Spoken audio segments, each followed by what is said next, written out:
जैसा कि पिछली कड़ियों में हम बहुत महत्वपूर्ण बात को समझ रहे थे कि कुछ उच्च स्तरीय आत्माएं होती हैं जो सृजन करती हैं।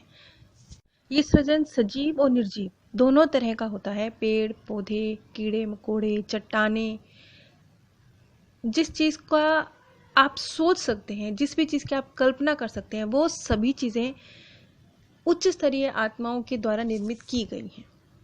अब ये निर्माण कैसे होता है? कुछ तो हमने पिछली कड़ियों में जाना कि ये किस तरह से होता है, और कम शब्दों में जो जूनियर आत्माएं जो अभी सृजन के बस अभी बच्चे की तरह हैं, सीख ही रही हैं, जो उन्होंने जानकारी दी, उनके मुताबिक उनका काम सिर्फ इतना होता है कि उन्हें जो सामग्री दी जाती है वो उसको मिलाकर उसका रूप बदल देते हैं।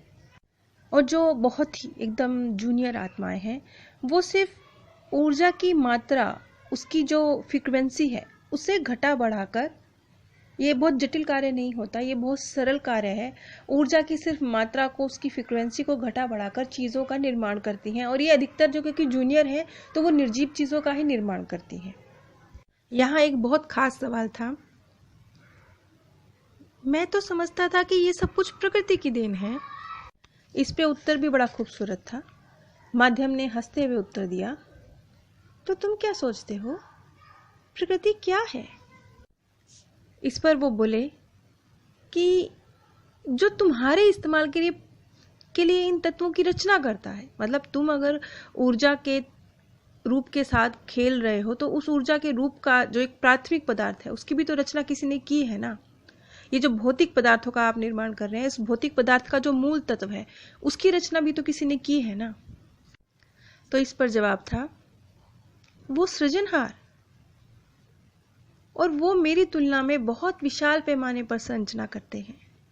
अब ये जो माध्यम था, इसका जो एक्सपीरियंस था उस वर्ल्ड में, क्योंकि बहुत जूनियर था, तो उसका सिर्फ चट्टानों के निर्माण का जो एक एक्सपीरियंस है वो उसने शेयर किया। हमारी कोशिश तो ज़्यादातर जो सामने देखी गई वस्तुएं हैं उनका नकल करना होता है। जैसे कि मैं पेड़ पौधों पर भी काम करता हूँ, लेकिन अभी मुझे पूर्णता हासिल नहीं हुई। क्या ये सब कुछ ऐसे नहीं लगता जैसे छोटे बच्चे रेत के घरौंदे बनाते हैं, खिलौने बनाते हैं और फिर उन्हें तोड़ देते हैं और अपने बनाए हुए मिट्टी के खिलौनों से खेलते हैं? बस इसी तरह से हम भी बच्चे हैं, और जो ये ऊर्जा के प्रवाह है, इसका जो दिशा निर्देश है, इसे देना, इसकी संरचना करना, ये भी तो मिट्टी की मूर्त बनाने जैसा है। अब यदि मैं अपने मनन चिंतन के मुताबिक बताऊं तो मुझे ऐसा लगता है जैसा कि आप इस दुनिया में जो कुछ भी देखते हैं, जो कुछ भी, जैसे एक माँ बच्चे को अपने गर्भ में धारण करती है, फिर वो धीरे धीरे बड़ा होता है, कैसे वो खेलता है, कैसे वो पढ़ता है, कैसे वो चलना सीखता है, कैसे वो बड़ा होता है, धीरे धीरे सब कुछ होता है। प्रकृति की हर चीज़ आप देखिए कितनी सिस्टमेटिकली वे में, चाहे वो पेड़ पौधे हैं वो भी इसी तरीके से बनते हैं, जीव जंतु सभी एक सिस्टम में चल रहे हैं। बिल्कुल ऐसा ही जैसे ये सिस्टम इस धरती पर है ना, कि ये एक सही रो में सब कुछ चल रहा है, हर चीज़ का अपने वक्त पे सही तरीके से ऐसे ऐसे निर्माण होगा, ऐसे ऐसे समाप्ति होगी। बस कुछ इसी तरीके का खेल आत्मा लोक में चलता है, जो इसी पृथ्वी से जुड़ा हुआ होता है। यहाँ तक कि बच्चों के खेलों की भी सिमिलैरिटी है। बच्चे अगर मिट्टी के घरौंदे बनाकर खेलते हैं, बच्चे अगर क्ले के साथ खिलौने बनाकर खेलते हैं, तो उसी तरीके से आत्माएं भी सीख रही हैं। वो भी भौतिक ऊर्जा के साथ कैसे खेलना है, कैसे चीज़ों का निर्माण करना है, वो भी सीख रही हैं। यानी कि सब कुछ आप देखेंगे तो इसी धरती पर जो कुछ जैसे चल रहा है वो सब कुछ वैसे ही आत्मा लोक में थोड़े नहीं, बहुत उच्च स्तरीय रूप में चल रहा है। मैं नहीं जानती कि मैं जो महसूस कर रही हूँ मैं सही शब्दों में उसे आप तक रख पाई हूँ या नहीं रख पाई हूँ, क्योंकि मेरे साथ कई बार ऐसा होता है कि जब मैं कोई बात एक्सप्लेन कर रही हूँ तो मुझे ऐसा लगता है जैसे मेरे पास पूरे शब्द नहीं है, मैं सही तरीके से व्याख्या नहीं कर पा रही हूँ। जैसे बच्चे अपने बनाए हुए खिलौने तोड़ देते हैं ना जब उन्हें अच्छे नहीं लगते, इसी तरीके से यहाँ पे माध्यम ने कहा कि जब मैं भी कोई खराब चीज़ बनाता हूँ, अकुशलता से बनाता हूँ, तो मैं भी उस चीज़ को अपने जो मार्गदर्शक है आईडीज उसे नहीं दिखाता और उससे पहले उसे तोड़ देता हूँ। एग्जाम्पल के तौर पे पेड़ पौधे, पेड़ पौधों में जो रासायनिक परिवर्तन होता है, जो उनकी ऊर्जा होती है, वो बहुत नाजुक होती है और मैं सही तरीके से उसका उपयोग नहीं कर पाता। जाहिर है, जब किसी सजीव चीज़ की, चाहे उसकी चेतना का स्तर कितना ही नीचा क्यों ना हो, जैसे कि पेड़ पौधे, लेकिन यदि किसी लाइफफुल चीज़ की रचना की जाएगी तो वो थोड़ी जटिल तो होगी ही। अब जब माध्यम ने ये बोला कि जो चीज़ खराब हो जाती है मैं उसे नष्ट कर देता हूँ, तो क्या ये असृजन है? क्या ऊर्जा को नष्ट भी कर सकते हैं, जबकि हम जानते हैं कि ऊर्जा को नष्ट नहीं किया जा सकता? तो इस पर जवाब था कि नहीं, ऊर्जा कभी नष्ट नहीं होती, बस हम उसको एक बार फिर से इकट्ठा करते हैं और एक बार फिर से उसका अलग तरीके से इस्तेमाल करते हैं। जब आत्माएं स्तर 3 के अंतिम पायदान पर होती हैं, जैसा कि ये माध्यम भी चौथे स्तर के करीब की आत्मा ही है, तो यानी स्तर 3 को पूरी तरह से लगभग पार कर चुकी होती हैं, तो तब उनसे ये उपेक्षा की जाती है कि अब वो सृजन की शक्तियों से वाकिफ होना शुरू कर दें। और ये सब कुछ साइंटिफिक तरीके से होता है, जैसे कि अब पेड़ पौधे हैं, उनमें एक प्रकाश संश्लेषण की प्रक्रिया होती है। इसी तरीके से जीव जंतु हैं, उनमें एक जैविक सिस्टम होता है। तो इन सब से रूबरू होना पड़ता है जो जूनियर आत्माएं हैं। यूं ही कोई भी आत्मा सृजन करने नहीं चली जाती, वो एक बेसिक चीजों से रूबरू होती है, उसके बाद वो सृजन करती है। अब ये जीवन के प्रति एक वास्तविक योगदान है आत्माओं का कि वो सृजन करें। अब अगर हम बहुत निम्न स्तर पर बिल्कुल ही पृथ्वी के नजरिए से बात करें, तो संतान के रूप में हम भी एक जीव का सृजन करते हैं। पेड़ पौधे भी अपनी पीढ़ी आगे बढ़ाते हैं,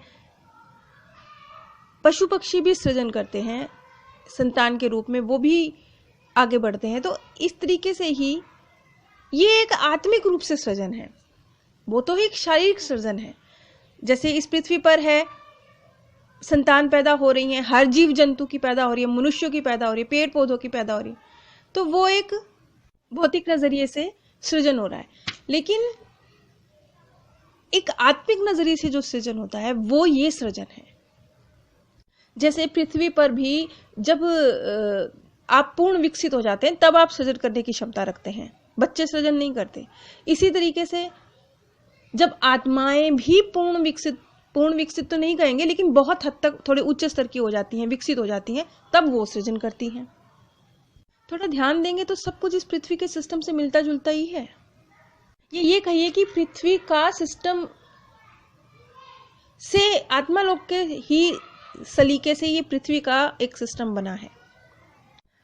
अब तो क्या ये समझा जाए कि जो शिखर है इसका, जैसे मान लीजिए ये एक पिरामिड की तरह है, तो इसके शिखर पे जो शक्ति है जिसे हम सृजनहार कह रहे हैं, वो है सबकी सृजनहार, सबका सृजन करने वाला।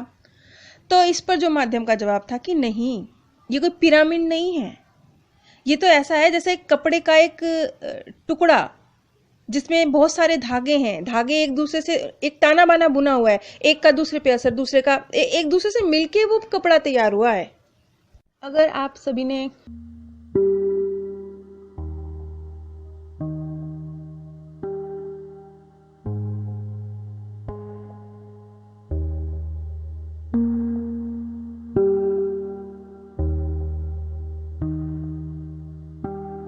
सुनी होगी अनीता मूरजानी की, तो उसमें अनीता मूरजानी के भी एग्जैक्ट सेम शब्द थे उनके। उन्होंने ये बात कही थी कि जैसे कपड़े का ताना, जैसे एक कपड़े का टुकड़ा, उसमें जैसे ताने बाने बुरे में होते हैं, एक धागा दूसरे में जा रहा है, दूसरा धागा तीसरे में जा रहा है, ऐसे मिलके जुलके एक कपड़ा तैयार हुआ है। वो एक सिंगल धागे की कोई औकात नहीं है, और वो सिंगल धागा निकल जाए ना तो उस कपड़े की भी कोई औकात नहीं है। सब एक दूसरे के साथ सिस्टमेटिकली जुड़े हैं, तब जाके वो कपड़े का टुकड़ा तैयार हुआ है। एक धागे का असर दूसरे धागे पर है। ये बात अनीता मूरजानी ने भी कही कि हम, ये पूरी मनुष्य जाति, ये सब ऐसे है जैसे कपड़े का एक टुकड़ा, सबका ताना बाना जुड़ा हुआ है।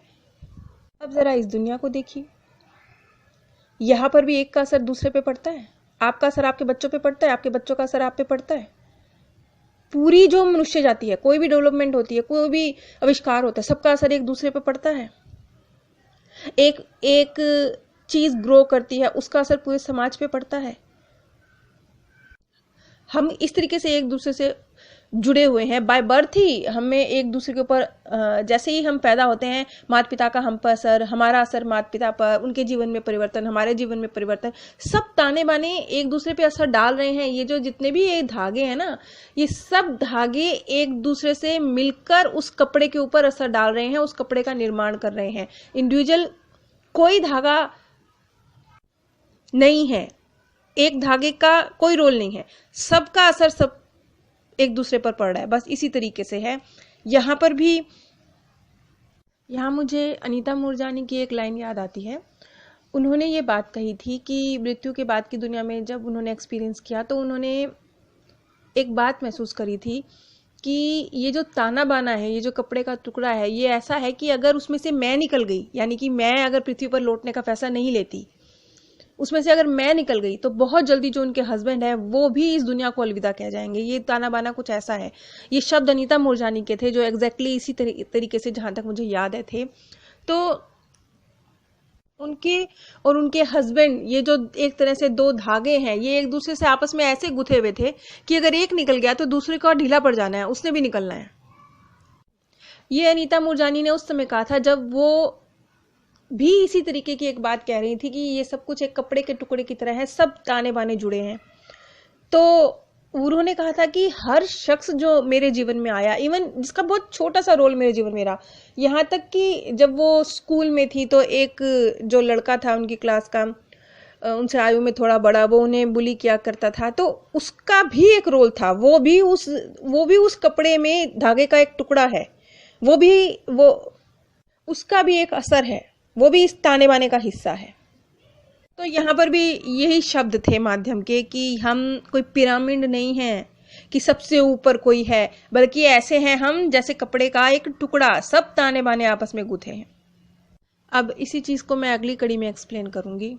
मेरे दूसरे चैनल पाथ ऑफ हैप्पीनेस पर इस समय सेम सोल मैनी बॉडीज़ की सीरीज़ चल रही है। अगर आप मैनी लाइफ मैनी मास्टर और सेम सोल मैनी बॉडीज़ की सीरीज़ सुनना चाहते हैं तो कृपया मेरे second channel path of happiness पर, जिसका लिंक मैंने नीचे डिस्क्रिप्शन बॉक्स में दिया है, एक बार ज़रूर विजिट कीजिए।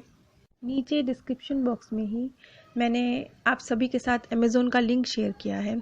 अगर आप उस लिंक के माध्यम से कुछ भी परचेज़ करते हैं तो बिना एक सिंगल पैनी भी एक्स्ट्रा खर्चे आप इस चैनल को सहयोग दे सकते हैं। इससे आपको भी कोई आर्थिक नुकसान नहीं होगा और इस चैनल को भी थोड़ा सा लाभ हो जाएगा, और इस चैनल को बहुत आवश्यकता है। आप सभी पर परमात्म सौंदर्य, प्रेम और आनंद सदैव बरसता रहे।